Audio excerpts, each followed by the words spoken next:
好，有一次直播啊，有人进来问我说，为什么石油价格到这个地方就开始往下走？那时候我是这样子跟他做解释的。当我们今天我们试图的去理解这个市场啊，因为这个市场上的散户还是居多的。那我们站在散户的立场上来想一件事：当今天价格在88.92的时候，有人买进，这边还做一个什么大跳空嘛，对不对？一路来到了116，你觉得这个市场上的散户原本是多少？88现在来到什么117？你觉得有多少散户会在这个中间这样子陆陆续续的上车？你觉得多吗？800%？好，那这样子啊，好，来，你看为什么有时候我们会说我们要去找撑压？其实撑压这个东西，其实它不就是一个市场上它的一个反转的转折的地方，对吧？那今天价格88来到117的时候，其实市场上你说800%的人。对不对？100个人里面有800个人会去追这一台车。好，那今天价格来到这个地方，117，119，价格开始往下跌的时候，大家一定会觉得说，价格一定会涨破前高，涨破前高。后续我就这样子继续捏着，一大堆人他一定会觉得说，他一定会涨，好。所以我就是这样子死扛，那没问题。来，我们来看一下时间来119这个地方去做一个进场，等价格哇这样子一路这样子狂卸下来，来到这个地方，来到这个地方几天？11天，11天，在这个11天里面的时候一定会有很多的散户，他会觉得说，哇，这也他妈太煎熬了吧，太煎熬了。那我宁愿说这样，我小损119，我在哪里？113，亏了多少？亏6块，我亏6块，我不玩了啦，我捏了11天，还是这样，还是上不去啊，我不玩了。我不玩了，出场。那你觉得119这边100个人里面有800个人会上车的情况之下，捏了11天还没有任何的一个好转的情况之下，113这边有多少人会在这边把单子卖掉？好，那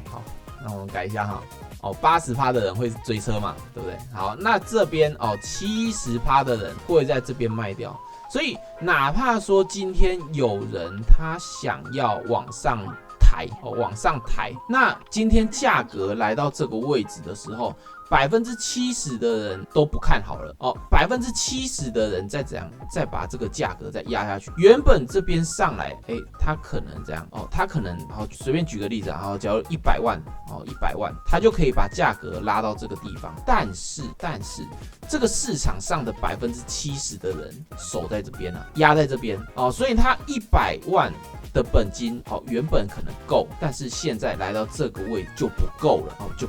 那机构他又有可能这样，他觉得我今天100万进去上不去这个市场上我拉不动就算，所以这70%再压下来，100万嘎进去，嘎不上去就死的压在这边所以这个地方就会变成是我们的一个什么撑压线。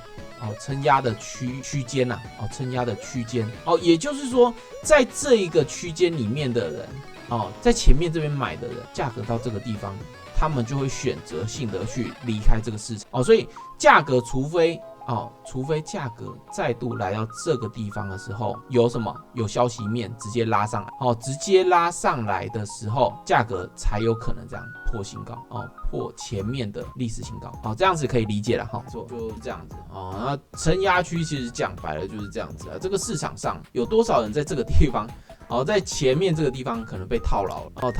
可能就在这边想办法要解绑嘛。宁愿小亏一点，也不要说我在119这边买，我在97这边卖，对不对？对啊，亏的亏一裤子，对不对？又捏了11天了，对不对？尽量少亏一点所以后续价格再回到这个区间的时候，一样是有压力的存在所以后续像我刚刚讲的，除非说在这个地方有一个消息面可能穿什么的谱什么的讲了什么东西把价格拉上去，不然的话其实我觉得在这个地方压力其实还是蛮强的还是蛮强的哦，所以